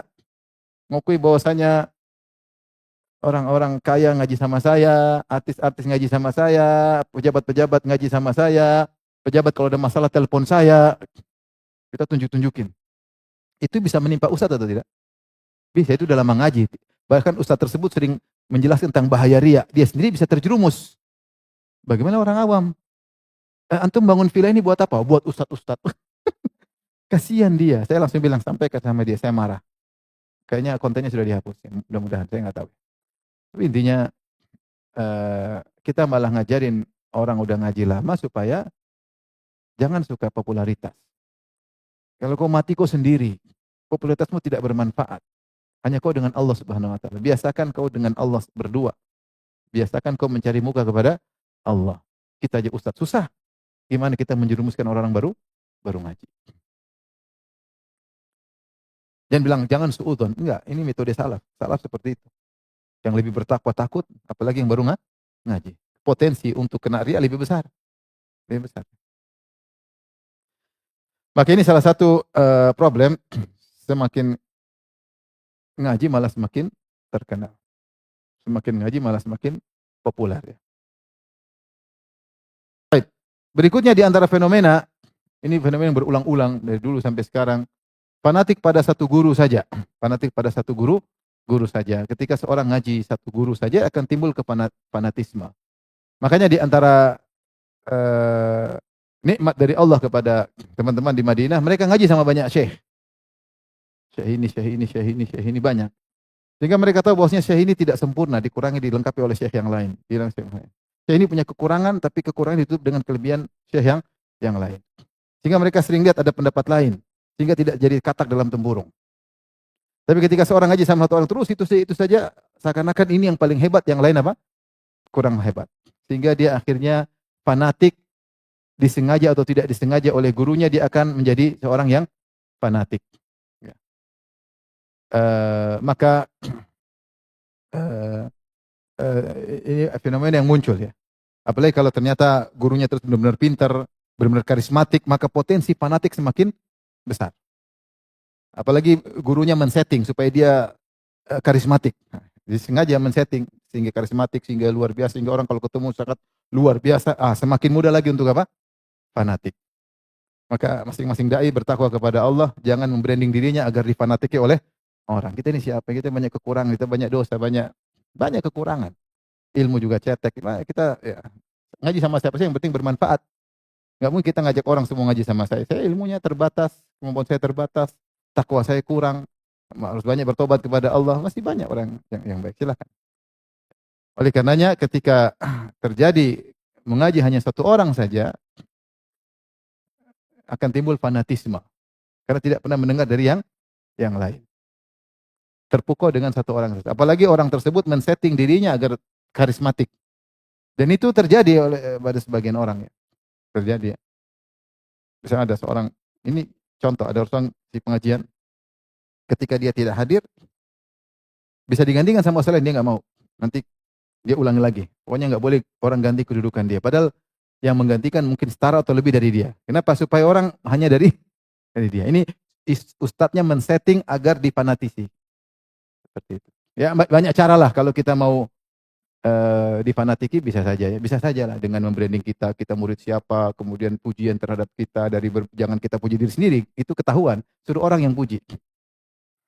Maksudnya kalau mau branding bisa, tapi jangan fanatik. Maka di antara fenomena yang salah ketika seorang hanya ngaji pada satu orang sehingga dia seperti katak dalam apa? Tempurung. Akhirnya timbul fanatisme, dia sadari atau dia tidak sadari.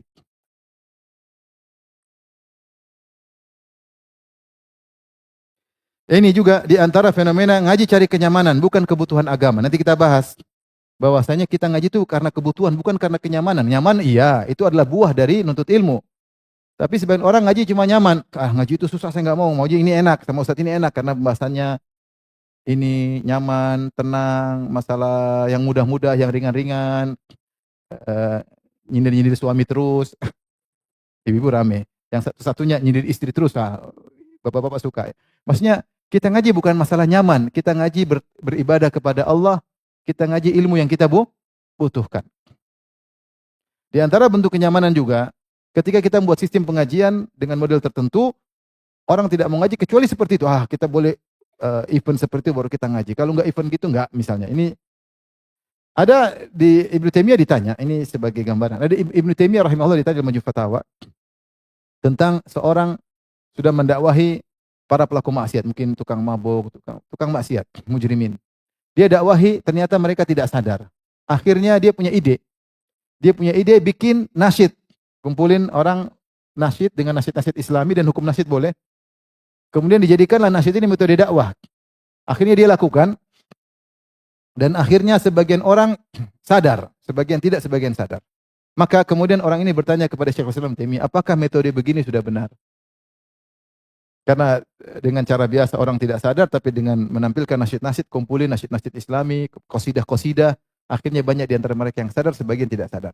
Maka apa jawab Ibnu Taimiyah? Meskipun hukum mendengar qasidah-qasidah hukumnya boleh sesekali, tapi ketika dijadikan metode dakwah, jadi permasalahan bagi Ibnu Taimiyah. Ibnu Taimiyah mengatakan ini cara yang bid'ah. Apa yang orang-orang yang dihadapi Nabi lebih parah daripada mereka. Orang ini tidak tahu metode Nabi. Nabi dan para sahabat menghadapi orang lebih parah. Namun mereka lebih bisa bertobat dan menjadi audiens-audiens yang sukses dengan metode Nabi dan para sahabat. Karena kalau kita menggunakan metode tertentu, akhirnya audiens mungkin bertobat, tapi dia nyaman dengan metode begini aja. Itu jadi problem. Sehingga dia tidak akan upgrade, bahkan dia cenderung menjauh dari metode yang benar-benar sesuai dengan yang dianjurkan. Dia kenapa? Dia nyaman dengan metode yang seperti ini. Dan dia maunya seperti ini. Ini salah satu efek ketika kita membuat satu ide atau inovasi dalam dakwah yang ternyata aneh-aneh. Sehingga orang-orang sukanya model, dan audiensnya modelnya begitu. Akhirnya ngaji, enggak gitu lah, nyaman yang begini. Oke yang begini, yang happy, ketawa ketiwi. Ikhtilat dikit oke. Senang. Nah, itu terlalu kaku, terlalu ini. Akhirnya dia susah upgrade karena dia mendapati kenyamanan. Ini yang saya suka. Ini bahaya kalau kita inovasi dakwah ternyata melanggar atau yang tidak sesuai dengan ajaran para salaf. Oleh karena dahulu ada seorang namanya Al-Harith Al-Muhasibi, dia menulis buku judulnya Tawahum. Ada di internet Tawahum. Tawahum itu bahasa Arabnya artinya bayangkan. Maka isinya bagus, dia bilang bayangkan seandainya kau mati, datanglah malaikat maut. Bayangkan ketika kau tidak bisa begini, bayangkan ketika datang malaikat mungkar dan nakir dan kau tanya marrabuk, bayangkan ketika kau dibangkitkan, kemudian langit semua jatuh langit, bayangkan. Itu buku kalau kita lihat semua ada dalilnya. Tapi metodenya bayangkan, bahkan judulnya adalah bayangkan. Ternyata gara-gara buku ini Al-Harith Muhasibi ditahdzir oleh Imam Ahmad, ditahdzir oleh Abu Zur Al-Razi. Ada nukilan semua. Kenapa? Ini buku bermanfaat. Kata Abu Zur Al-Razi, gimana manfaat? Para ulama tidak pernah nulis dengan metode seperti itu, kata Abu Zur Al-Razi. Yang kedua, cukuplah Al-Quran dan Sunnah. Kalau tidak bisa beri pelajaran bagimu, maka ini tidak perlu. Sehingga dikritiki metode ini karena metode ini tidak ada di kalangan para salaf. Dan di antara efeknya tadi muncul audiens yang hanya nyaman dengan metode tertentu. Itu yang kita khawatirkan. Sehingga dia hanya mau ngaji kalau enjoy. Mau ngaji mau jalan-jalan doang, mau ngaji mau kuliner doang. Nah, ngaji cuma di kuliner, kalau nggak kuliner nggak ngaji misalnya. Saya juga suka kalau begitu. Tapi apakah sunnah itu? Masih gitu. Jadi masih sekedar sampel aja bahwasanya khawatir muncul audiens yang dia hanya cari kenyamanan, bukan kebutuhan akan apa yang harus dia pelajari. Kemudian berikutnya, dan itu semakin rentan pada berikutnya ketika kita meniru metode-metode orang kafir dalam berdakwah. Kita bicara metode rame, tapi produk hasilnya bagaimana? Menggunakan segala yang bermanfaat boleh kita gunakan. Tapi kalau berlebihan, seperti Hitler misalnya ketika dia mau dakwah. Katanya dia nggak muncul-muncul. Ketika dia muncul orang semua nunggu-nunggu, kemudian tiba-tiba dia muncul. Jadi membuat orang terpukau. Jadi memainkan perasaan, ilmu psikolog, ilmu rohani lah, saya nggak tahu. Kemudian orang nanti tiba-tiba dia bicara, lampu disorot, kemudian dia teriak-teriak. Misalnya ini metode-metode jangan digunakan buat dakwah. Sehingga orang tidak melihat kontennya tapi melihat apa? Cara-cara. Jadi itu yang menarik. Tidak perlu begitu-begitu. Kita bukan artis yang harus disorot, kemudian maju mundur, kanan kiri. Bisa aja. Yakinlah bosnya, apa yang dihasilkan tidak sama yang dihasilkan oleh para ulama. Para ulama punya metode, ikuti aja. Hasilnya sudah jelas. Dia bikin metode baru, akhirnya orang nyaman. Benar ada yang ngaji, yang semangat. Tapi akhirnya yang tukang nyanyi tetap tukang nyanyi. Nyaman gitu, karena dia suka yang begitu. Yang suka popularitas tetap aja begitu. Yang suka film tetap aja suka begitu. Artinya tidak merubah, hanya sekedar memindahkan sedikit tapi tidak upgrade. Karena menimbulkan metode baru, apalagi metode cara-cara orang kafir. Tanyakan sama ulama. Jangan inovasi sendiri. Menarik. Kumpul begini, cara-cara itu ilmu-ilmu inilah. Bahkan apalagi kita belajar mungkin ilmu psikolog, cara-cara begini ngambil hati orang. Kita murajaah apakah benar metode seperti ini, tanya kepada para ulama karena dampaknya adalah kepada audiens. Audiens sukanya model seperti sehingga meninggalkan metode yang mungkin lebih afdal yang disepakati oleh para ulama. Wallahu a'lam bishawab. Ya. Baik. Kemudian yang mungkin terakhir masalah adab ya. Benar bahwasanya belajar adab perlu. Adab itu dikatakan belajari sebelum belajar ilmu ya. Adab bisa dipelajari secara khusus sebelum belajar ilmu, adab bisa dipelajari sambil belajar ilmu. belajar ilmu. Kalaupun kita belajar adab, kita bisa nyambi sambil belajar yang lain. Bukan adab terus berkutat adab bertahun-tahun itu sementara ilmu yang lain tidak kita pelajari. Itu salah. Dahulu para ulama ketika belajar sama Imam Malik, mereka belajar adab sekaligus ya. Seperti dengan para sahabat juga. Karena ashabu Abdullah bin Mas'ud radhiyallahu anhu yarhaluna ila Umar bin Khattab fayanzuruna ila samti wa hadi wa dahli fayatashabbahuna bihi. Dahulu murid-muridnya Ibnu Mas'ud bersafar untuk ketemu dengan Umar sehingga mereka belajar adab dari Umar ya. Bukan belajar ilmu adab tapi melihat kebiasaan apa? Umar, karena ini orang yang dijamin masuk surga. Ini contoh belajar adab terkadang bukan berupa tulisan ceramah tapi lihat langsung bagaimana praktek orang tersebut. Demikian juga misalnya Anas bin Malik berkata, Imam Malik bin Anas berkata, "Kanat ummi tulbisuni thiyaba wa tu'ammimuni wa ana sabiyyun wa tuwajjihuni ila Rabi'ah bin Abi Abdurrahman." Kata Imam Malik, ibuku kasih aku sorban kemudian suruh ngaji di Rabi'ah, gurunya Imam Malik. Wa taqul, dan ibuku berkata, "Ya bunayya, i'ti majlis Rabi'ah fata'allam min samti wa adabihi qabla an tata'allam min hadithi wa fiqhi." Datanglah ke majelis Malik, pelajarilah adabnya sebelum kau pelajari hadisnya. Jadi sambil datang ke majelis Imam Malik, belajar hadis-hadis Nabi sambil melihat bagaimana adabnya Imam Malik. Jadi cara belajar adab banyak. Boleh belajar kitab adab khusus baru kemudian lanjut yang lain, atau sambil belajar kitab adab sambil belajar yang lain, atau kajiannya tentang ilmu hadis tapi kita belajar adab. Seperti kita ngaji di Syekh Abdul Muhsin Al-Abbad. Dia tidak ngajar kitab adab, dia ngajar kitab hadis, tapi kita bagaimana adab beliau.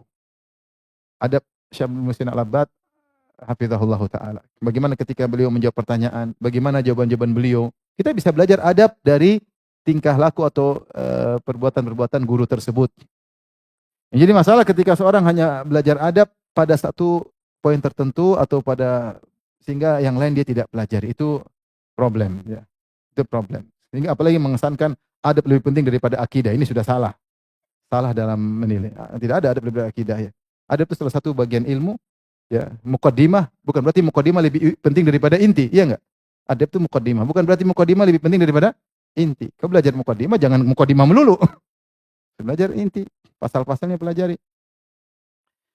Oleh karenanya dinukil oleh Az-Zarnuji dikatakan kepada Muhammad bin Hasan Asy-Syaibani, salah muridnya Imam Abu Hanifah, "Lima la tusannif kitaban fi zuhud?" Kenapa kau tidak menulis buku tentang zuhud?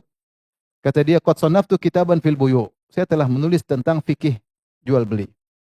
Maksudnya Muhammad bin Hasan Asy-Syaibani menjelaskan bahwasanya adab atau zuhud bukan cuma dalam kehidupan sehari, tapi dalam muamalah juga butuh zuhud. Juga butuh apa? Adab. Percuma kita belajar adab tapi ketika muamalah ngaco, tidak mengikuti aturan apa? Syariat. Percuma kita belajar adab hanya pada parsial, tidak totalitas. Yang terjadi, orang hanya beradab pada gurunya tapi tidak beradab pada guru yang lain. Ini salah. Ini fanatis namanya. Dia beradab tapi hanya beradab pada apa? Gurunya. Pada guru-guru lain tidak beradab. Mungkin terjadi atau tidak? Mungkin.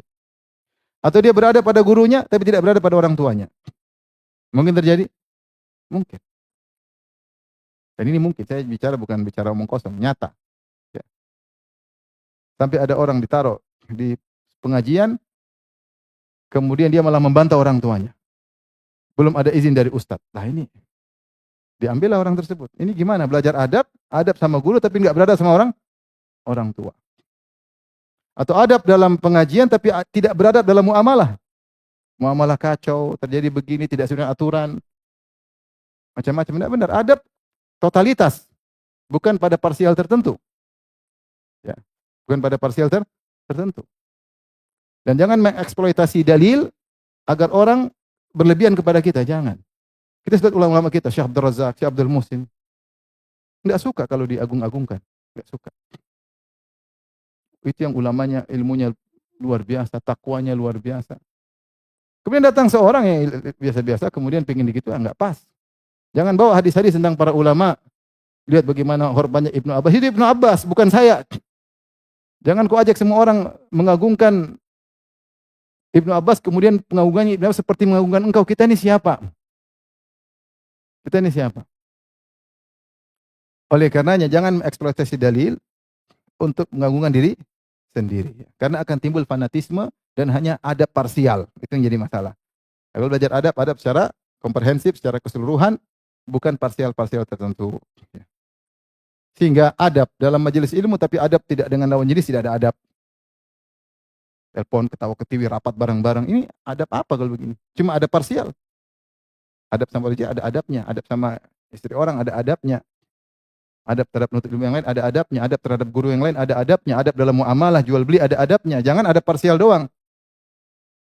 Maka di antara kekurangan karena ngajinya tidak benar akhirnya muncul tadi yang saya sebutkan. Wallahu a'lam bishawab. Ini sekedar unek-unek problematika yang kita hadapi dalam dunia pengajian. Entah saya lihat langsung, entah orang-orang yang datang memberitahukan, tidak ada tujuan kecuali kita hanya untuk membenahi agar lebih baik. Baik, sekarang solusi.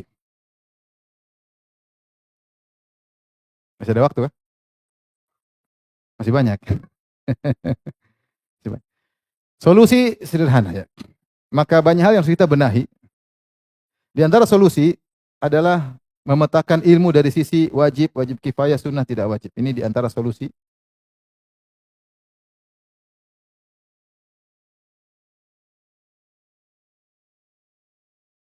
Kalau kita bicara tentang manhajiyah fi thalabil ilmi, metode menuntut ilmu bagi orang-orang yang benar-benar menjadi ustaz atau dai memang mudah. Tapi orang awam tidak sesulit mereka. Tidak, maksudnya tidak harus detail-detail seperti itu. Orang awam eh, maksudnya kalau manhajiyah menuntut ilmu sudah jelas, para ulama sudah bahas. Tapi kalau orang awam kita perlu bikin rumus baru atau metode baru yang cocok buat mereka. Karena kebanyakan buku-buku yang ditulis, kebanyakan memang untuk menuntut ilmu yang sesungguhnya. Yang belajar bahasa Arab, belajar ini, duduk sama ini. Yang mungkin kita orang awam tidak bisa menerapkan seluruhnya. Memang harus ada metode buat orang awam. Yang disuruh belajar bahasa Arab tidak mau. Atau disuruh belajar bahasa Arab, heng-heng terus. Ada saya ketemu insinyur pinter di zamannya. Ketika Ustaz saya belajar bahasa Arab, kok nggak masuk-masuk? Itu faktor U namanya saya bilang. Dia belajar kimia, belajar fisika jago. Ketika belajar sudah terlambat, dia mau belajar umur 50 tahun, ya sudah agak susah. Kita nggak bisa maksa, kau harus ikut metode, belajar bahasa Arab dulu. Tapi ada seorang ikhwan cerita sama saya, dia ada orang yang mengajar bahasa Arab, harus belajar, akhirnya dia pindah, istrinya, anak-anaknya tinggal di suatu pondok. Dia belajar sampai 2 tahun, nggak ada hasilnya. Karena yang diajari oleh ustadz tersebut untuk menuntut ilmu ustadz yang benar-benar masih muda. Ketika dia nggak bisa, memang kau nggak bisa. Yang berhasil itu yang mampu, kau memang tidak mampu. Padahal kan harusnya ustadz tersebut membuat metode yang cocok buat orang awam. Sehingga 2 tahun tidak ada hasil. Saya ketemu gimana? Wah, nggak ada hasilnya, Ustaz. Nggak bisa apa-apa. Masih cuma kaifa haluk. Allah ibarik fi amanillah. Lebih dari itu udah nggak bisa. Oke, memang kita harus bikin suatu metode yang memang bukan untuk ustadz, tapi untuk orang dia belajar ilmu agama mudah. Maka di antara cara kita mengenali mana ilmu yang fardu ain, mana fardu kifayah, mana yang mustahab. Secara umum, apa itu ilmu fardu ain? Ilmu yang wajib bagi kita. Ilmu fardu ain, yang fardu ain. Secara umum mudahnya, yaitu apa yang akan kita kerjakan. Yaitu semua amal yang mau kita kerjakan harus di atas ilmu. Harus di atas ilmu. Tidak harus detail. Meski tidak detail. Nah, di antara ilmu amal yang mau kita kerjakan misalnya amalan hati. Amalan hati. Ini terkait dengan keimanan. Wajib dan juga ada amalan tubuh. Maka contoh misalnya ketika kita belajar amalan hati harus belajar rukun iman yang 6. Harus belajar. Apalagi Rasulullah menamakan iman adalah anta'budallah untuk minabillahi wa malaikati wa kutubi wa rusul. Dalil menunjukkan iman ada 6 rukunnya. Harus kita pelajari. Tidak harus kita belajar buku tebal-tebal, syarah rinci rukun iman. Enggak, belajar yang tipis-tipis seperti syarahnya Syekh Utsaimin, syarah usulul iman, sederhana. Ini maksudnya wajib kita tahu secara sederhana. Malaikat itu bagaimana, malaikat itu macam-macamnya apa saja, iman bil yaumil akhir maksudnya bagaimana, iman kepada Allah maksudnya sederhana. Kalau mau dalam baru lanjutin. Tapi yang wajib bagi kita sebagai orang cuma itu. Beda kalau ustadz, dia harus ngerti detail karena dia ingin menyampaikan. Banyak syubhat dia harus bantah. Tapi kalau orang awam cukup belajar, saya rasa buku Syarah Usul Iman, Syekh Utsaimin tipis, sudah cukup. Sudah cukup. Sudah melebihi kadar wajib. Ya, kecuali ingin mendalam. Mendalam ya silakan buku lebih tebal lagi, lebih tebal lagi, lebih tebal lagi. Itu contoh amalan hati. Amalan tubuh banyak yang mau kita kerjakan, misalnya sholat. Misal sholat ya. Misal adalah ibadat, kita bagi ibadat, kemudian apa? Muamalah misalnya.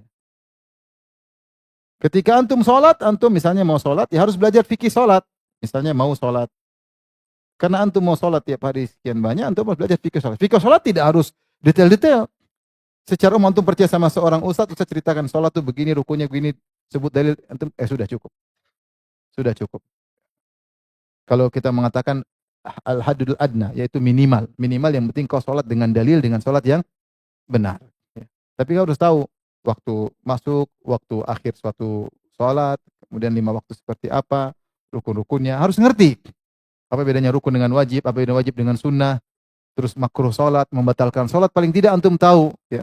Belajar, karena itu keseharian antum, sholat kan tahu kapan tahu batal atau tidak, nggak ngerti ini sunnah atau wajib, nggak harus tahu, karena itu wajib. Belajar, karena antum melakukannya tiap hari. Mau tidak mau antum harus belajar. Ketika antum ingin bayar zakat, harus belajar. Kecuali antum terima zakat. Kalau terima zakat tinggal belajar, saya berhak terima zakat atau tidak. Tapi kalau antum bayar zakat, tahu ada zakat, ternyata ada zakat harta, ada zakat fitrah yang sederhana, kemudian ada zakat perdagangan, harus belajar. Saya lagi dagang nih ya, ada zakat nggak? Memenuhi persyaratan wajib zakat, belajar. Kalau nggak belajar nggak bisa. Nggak ada alasan, wah saya nggak tahu. Saya belajar akidah terus, ya nggak boleh. Akidahnya bukan akidah ya, bukan berarti kau nggak belajar yang lain. Harus juga belajar, karena itu akan kau geluti. Apa yang akan kau geluti, kau harus belajar. Hukumnya jadi fardu ain. Beda kalau kau tidak ada uang, tidak bayar zakat, ya sudah, kau nggak usah belajar fikih zakat. Yang punya duit yang belajar fikih zakat. Contoh maksudnya. Contoh muamalah, misalnya mau kawin, mau nikah. Harus belajar fikih nikah. Kalau kamu nggak mau nikah, ya nggak usah belajar. Santai aja, jomblo abadi sudah. Jomblo platinum. Kalau mau menikah, belajar fikih tentang fikih nikah, syarat-syaratnya, rukun-rukunnya. Tidak detail, tapi global. Yang penting antum tahu bahwasanya saya nikah sah. Terus apa hak istri, hak suami. Kan kau akan menjalin kehidupan rumah tangga. Kalau enggak, gimana kau berjalan? Makanya di Arab Saudi diadakan daurah untuk calon suami dan calon apa? Istri. Karena itu ilmu yang terkadang terlupakan. Semangat-semangat nikah, uang cukup, tidak belajar. Akhirnya menjalin rumah tangga dengan tidak benar. Apalagi genzi-genzi sekarang yang mudah emosi, tidak pikir panjang, rawan.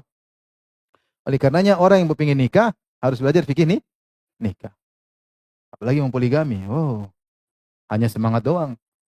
Kalau punya ilmu aja nggak berani, apalagi terus semangat doang, akhirnya kacau, rusak, tidak adil, masuk neraka.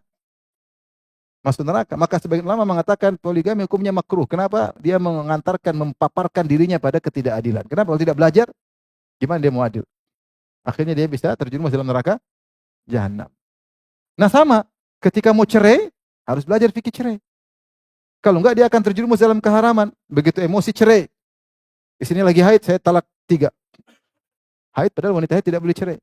Oh, talak 7. 7 enggak boleh. Talak 1 aja. Ketika wanita dalam kondisi suci belum digauli, itu baru talaknya benar.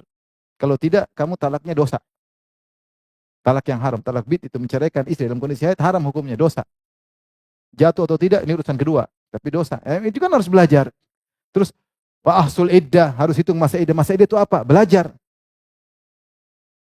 Jangan bilang, saya cinta, saya tidak bakalan cerai sampai mati. Itu lain cerita.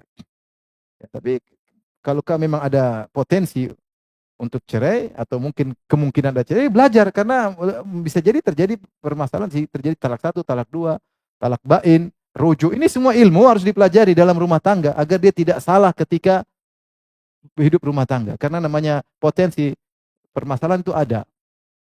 Meskipun soleh sama soleha. Zubair bin Awam menceraikan Asma binti Abi Bakar, sama-sama soleh dan soleha. Mungkin terjadi ada masalah tertentu, jadi cerai. Tidak harus kemudian perceraian berarti satunya buruk. Enggak harus. Bisa jadi cerai. Maksud saya, ini contoh ilmu yang akan kita geluti, harus kita pelajari hukumnya fardu ain. Contoh lagi, kita mau muamalah. Ya, kita mau malah, misalnya mau ke bank syariah, ya kita harus belajar ini benar syari enggak? Belajar benar enggak? Karena ternyata ada yang syari, ada yang tidak syari. Ini real, ada yang syari, yang tidak syari, meskipun atas nama bank syariah. Ada yang kemarin datang, Ustaz kayaknya saya tidak syari. Gimana? Saya mau renovasi toko Ustaz. Terus saya pergi ke bank syariat, kemudian saya pinjam 500, suruh bayar 700. Gimana prosesnya? Ya saya tinggal terima uang, suruh bayar 700. Saya itu riba, saya bilang. Beda kalau dia yang pegang, mungkin dia bayar orang, sudah berarti saya, proyeknya saya yang tangani. Ini proyek senilai sekian. Itu lain cerita lah, berputar kanan kiri. Ini enggak, saya terima 500, suruh bayar 700. Ya itu riba murni. Dia tahu, makanya dia tuh gimana Ustaz, sudah terlanjur ya. Ketika kau ingin bermuamalah, kau harus tahu hukumnya. Wajib bagimu karena kau akan melakukannya. Kalau kau tidak melakukannya, enggak usah. Tidak wajib. Jadi secara sederhana, apa yang akan kita lakukan, baik amalan hati maupun amalan jawarih, apa yang akan kita geluti hukumnya wajib. Selain itu tidak wajib. Tidak wajib. Maka sisanya misalnya yang fardu ya. Misalnya fardu ain, jadi fardu kifayah ya. Jadi ada yang ada yang sunnah ya. Fardu kifayah banyak ilmu-ilmu yang dipelajari oleh para ustadz, ilmu usul fikih, ya, ilmu mustalah hadis, ilmu banyak ilmu luas. Ini ilmu-ilmu yang dipelajari oleh para ustadz atau penuntut ilmu sejati. Antum sejati juga, cuma sejati tingkat KW. Nah, dari situ ya kita. Dengan demikian kita tahu. Taib. Kemudian sunnah. Di luar daripada ini kita sunnah. Kita ingin ada kelezatan ilmu. Ya, kita ingin lebih dalam lagi. Akidah lebih dalam, tauhid lebih dalam, fikih lebih dalam. Nah ini kita perlu namanya mapping ilmu. Ya. Sekarang saya ajak antum untuk mapping ilmu apa yang harus kita pelajari ya. Tentu banyak ya. Cuma mapping, maksudnya kita jadi pemetaan. Oh, saya ingin belajar ini, belajar itu. Ternyata ilmu itu luas. Jadi jangan berkutat akidah saja. Ternyata ada ilmu lain juga saya pelajari. Karena semakin tambah ilmu, semakin dicintai oleh Allah. Semakin tambah ilmu, nuntut ilmu adalah ibadah. Baik yang fardu ain, fardu kifayah maupun yang sunnah. Semuanya ibadah. Maka kita berusaha mengetahui meskipun secara global sehingga ilmu kita semakin luas. Apalagi kalau kita pelajari dengan runut. Baik, pemetaan ilmu ya.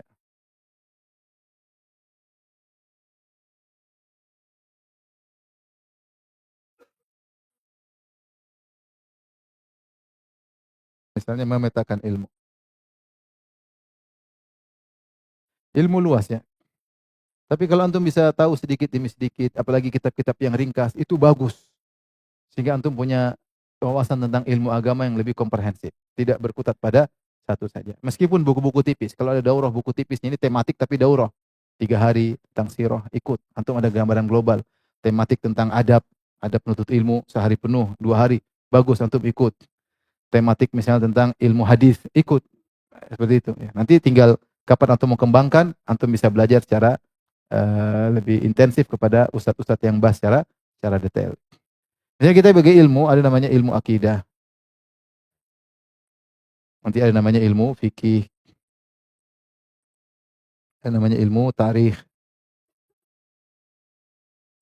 Ada namanya ilmu Quran.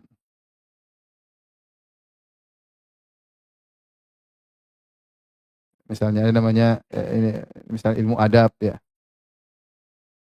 Ini ada gambarannya. Ilmu akidah banyak juga. Ada yang inti. Ilmu akidah yang inti. Yang inti adalah apa? Rukun iman. Rukun iman. Belajar iman kepada Allah maksudnya apa? Iman kepada belajar, harus belajar, lewati. Saya pernah lewati. Apa itu tauhid uluhiyah? Jangan sampai kita ngaji tahun-tahun nggak ngerti. Apa itu macam-macam syirik, syirik akbar, syirik kecil, pelajari. Biar kita tidak terjatuh. Dan ini kebutuhan kita keseharian. Banyak pelanggaran. Oleh karenanya belajar yang inti. Kemudian yang tambahan atau pelengkap, misalnya pelengkap misalnya tentang ilmu tentang firqah-firqah, tentang firqah, ya ini pelajar. Kita pelajari. Misalnya juga tentang madzhab fikriyah, yaitu pemikiran pemikiran kontemporer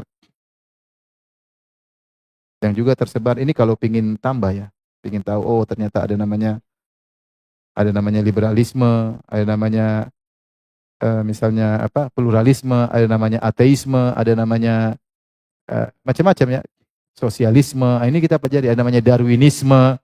Ini ilmu tambahan, tidak harus. Mau Darwin bilang kita dari monyet biarin aja. Yang penting antum belajar yang benar. Ini kalau mau tambahan silakan.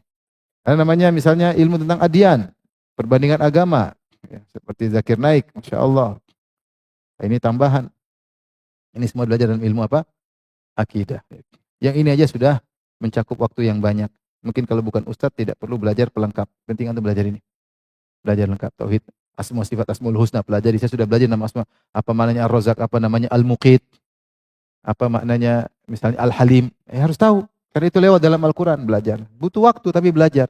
Ada perkembangan enggak? Jangan sampai kita berlebihan dalam satu porsi, kita melalaikan porsi yang lebih urgent atau lebih penting, ya.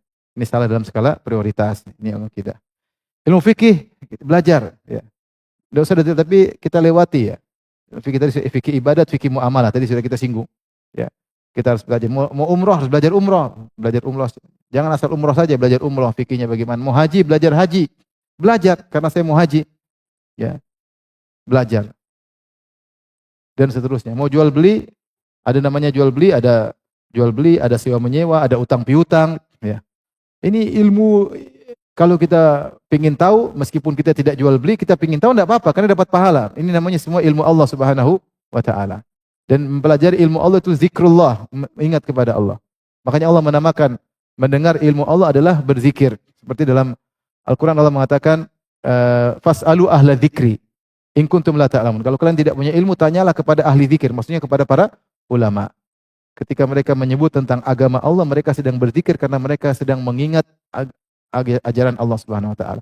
Demikian juga ketika Allah berfirman tentang orang yang salat Jumat, Allah mengatakan fas'au ila dzikrillah. Jika telah dikumandangkan azan yang kedua atau azan Jumat, fas'au ila dzikrillah, maka bersegeralah menuju zikrullah. Zikrullah disebut dengan khutbah, khutbatul Jumat karena isinya ilmu. Kita mendengar khutbah, kita sedang berzikir kepada Allah. Nanti ilmu tarikh, ini ilmu fikih luas sekali, belum fikih jinayat, kalau bagaimana tentang kriminalitas, pencurian itu apa, pembunuhan itu apa, pembunuhan sengaja tidak sengaja, tentu kemudian masalah hudud, masalah kisos, macam fikih luas. Maka kalau bisa kita lewati dengan singkat-singkat bagus, ya. Tapi tidak harus. Ini saya pemetaan aja tentang ilmu. Ilmu tarikh misalnya ada namanya sirah Nabi. Nah, kita sudah belajar enggak sirah Nabi? Secara dari awal sampai akhir. Dengar, alhamdulillah sekarang banyak ceramah kita mendengar tiap hari satu kaset dengar, besok dengar kaset. Sampai selesai ada ceramah sirah entah berapa 90 seri. Sudah dengar aja 90 hari selesai. Dengar satu, dengar satu, dengar satu, dengar. Atau yang singkat-singkat mungkin ada yang ringkas. Ada kajian sirah. Paling kita tahu tentang sirah, berarti ilmu tadi tentang sirah Nabi saya tahu. Meskipun dengar kita lupa tapi kita tahu secara dan kita lebih cinta kepada Nabi. Nanti tentang apa? Sirah Khulafaur Rasyidin misalnya. Khulafa, kita tahu siapa itu Abu Bakar, Umar, Utsman, Ali, ya, tentang bagaimana mereka itu, tentang sirah para sahabat, para teladan, ya misalnya. Kemudian tarikh Islami, secara umum kita tahu tentang misalnya Bani Umayyah, dinasti Bani Umayyah, misalnya Bani Umayyah, tahu, meskipun sekilas-sekilas. Kemudian Bani Abbasiyah. Kemudian nanti di bawahnya setelah itu ada apa namanya dinasti Tuluniyah, Ikhsyidiyah seperti di Mesir, Tuluniyah, Ikhsyidiyah, kemudian dinasti yang menyimpang seperti dinasti Fatimiyah, Syiah, Rafidah. Kita tahu sejarah. Oh, Rafidah pernah muncul begini, muncul Qaramitah, muncul di Fatimiyah, bagaimana mereka membasmi kaum muslimin, sejarah berdarah Rafidah sejak dulu sudah ada. Karena ada sejarahnya. Kita tahu. Meskipun secara ini kalau ingin belajar, maksudnya ilmu agama itu banyak. Dan kita belajar ini semua dapat pahala. Belum nanti dinasti Utsmaniyah sampai kerajaan Arab Saudi misalnya sekarang. Kita belajar tarikh Islami. Ilmu Al-Qur'an misalnya tajwid belajar. Tajwid belajar ya. Sudah dekat sama ustadz baca Quran masih belepotan, masih enggak bisa.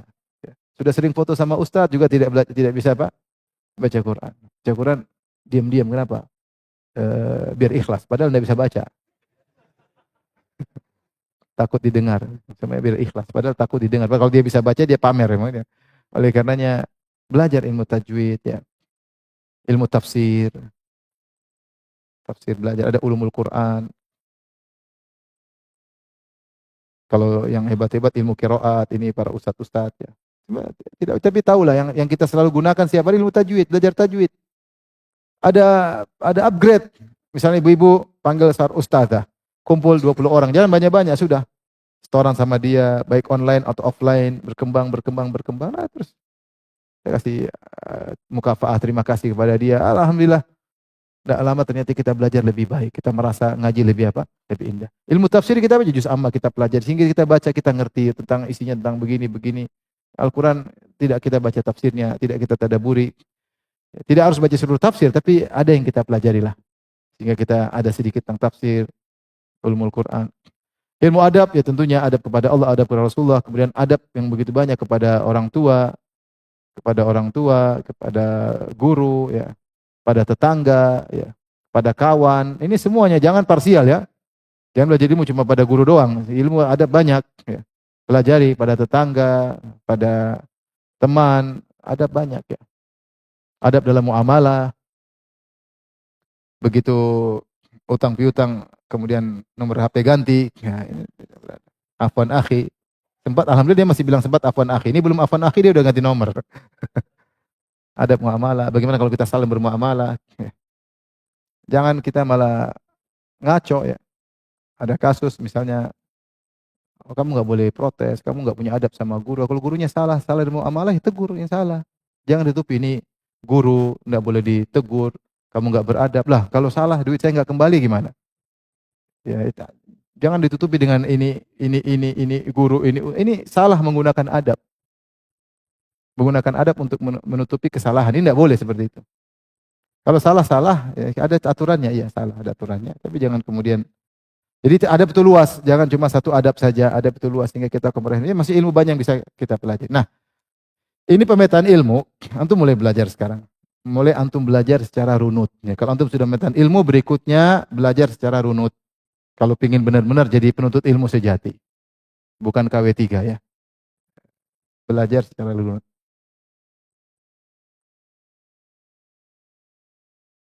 Misalnya ilmu akidah antum ambil buku tipis. Misalnya tadi Syekh Shalih Al-Utsaimin, Syekh Muhammad Shalih Al-Utsaimin, apa Syarah Usul Iman.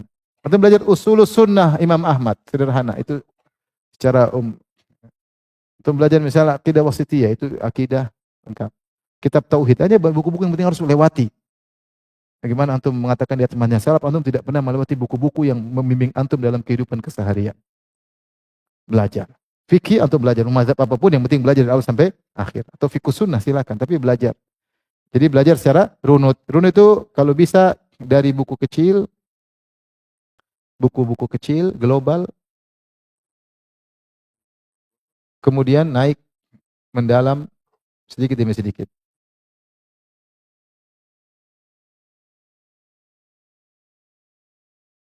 Dan yang penting setelah itu diulang atau murajaah. Al ilmu bil murajaah. Kalau kita sebenarnya dengan kita membaca kitab kecil, kita ulang lagi kitab lebih besar, itu secara tidak langsung kita akan murajaah. Ya. Jadi dari sini kita tahu kita ngaji bukan hanya kenyamanan, tapi kita ngaji keperluan. Saya ingin belajar ini. Saya harus berusaha belajar ilmu fikih dari awal sampai akhir. Ya. Saya harus belajar ilmu akidah dari awal sampai akhir. Meskipun lambat, tapi kita merasa ada progres dalam ilmu kita. Ini di antara cara ya, secara global ya. Kalau ada guru, tidak mesti terkenal, ada guru satu mungkin baru lulus, tapi dia menguasai ilmu tertentu, belajar sama dia. Antum mengerti fikih ini, mengerti? Saya bisa, oke, belajar. Enggak apa, belajar ketemu dia. Enggak mesti harus rame-rame, guru terkenal, enggak mesti. Yang penting dia punya ilmu, bisa ngajar saya enggak? Karena kita ngaji karena kebutuhan, bukan karena pingin ngaji di ustadz ini karena terkenal. Ya, dia bahas kita perlu enggak? Oh, kalau kita perlu silakan ngaji. Kalau enggak kita cari ustadz yang bisa ngajar yang kita perlu. Ya, seperti itu. Tapi sirah juga kita belajar demikian. Intinya berusaha untuk runut sehingga kita akan merasakan perbedaan. Kalau cuma tematik tidak runut, datang dan pergi. Masuk telinga kanan, keluar telinga kiri. Hanya sisa sedikit, kemudian menguap lagi. Masukin lagi, nguap lagi. Akhirnya meskipun setelah bertahun-tahun, tidak terasa ada perubahan. Tapi tadi saya sebutkan juga di antara yang poin penting eh, memperhatikan kembali niat. Niat diperhatikan. Saya ngaji untuk bertakwa kepada Allah, bukan untuk bisa bangga mengundang ustadz ini, bangga untuk duduk dekat dengan ustadz, ya, bisa makan siang sama ustadz, bukan itu. Itu niat nggak benar semua. Niat itu saya nuntut ilmu untuk bertakwa kepada Allah. Kalau kebetulan bisa dekat dengan ustadz itu yang terbaik ya. Duduk paling depan dengan itu terbaik, tapi bukan itu yang bukan untuk jadi bangga-banggaan, tapi kembali niat. Saya ngaji bukan untuk popularitas. Saya ngaji bukan untuk duniawi, tapi saya ngaji untuk Allah Subhanahu wa taala. Kalau ternyata kita melakukan satu pengajian kok tambah duniawi, tambah jauh dari Allah, itu pengajian pasti nggak benar. Mundurlah, cari yang lain. Nah ini silabus untuk ilmu, inilah tugas para ustadz. Saya PR bagi saya dan bagi ustadz yang lain, bikin silabus untuk ilmu orang awam. Dibikin silabus yang pas buat orang awam sehingga tidak butuh detail-detail, tapi mereka ngerti secara global tentang ilmu agama. Ini tugas kita. Sampai sekarang mungkin belum ada. Yang ada silabus tapi menutup untuk ustadz itu banyak. Belajar ini, belajar ini, belajar ini. Tapi antumnya tahap pertama sudah nggak bisa. Pertama kalau mau jadi ustadz harus belajar bahasa Arab. Sudah gugur. Banyak alasan. Gugur. Ya sudah bagaimana? Ya berarti harus ada silabus khusus buat orang-orang awam. Baik ikhwan maupun akhwat. Tapi ini saja ikhwan dan akhwat yang Allah Subhanahu wa taala bisa sampaikan. Semoga menjadi perenungan bagi kita semua dan semoga antum bisa upgrade dalam tuntut ilmu. Tujuan kita agar kita bertakwa kepada Allah dan agar kita bisa amalkan dalam kehidupan kita sehari-hari. Demikian, assalamualaikum warahmatullahi wabarakatuh.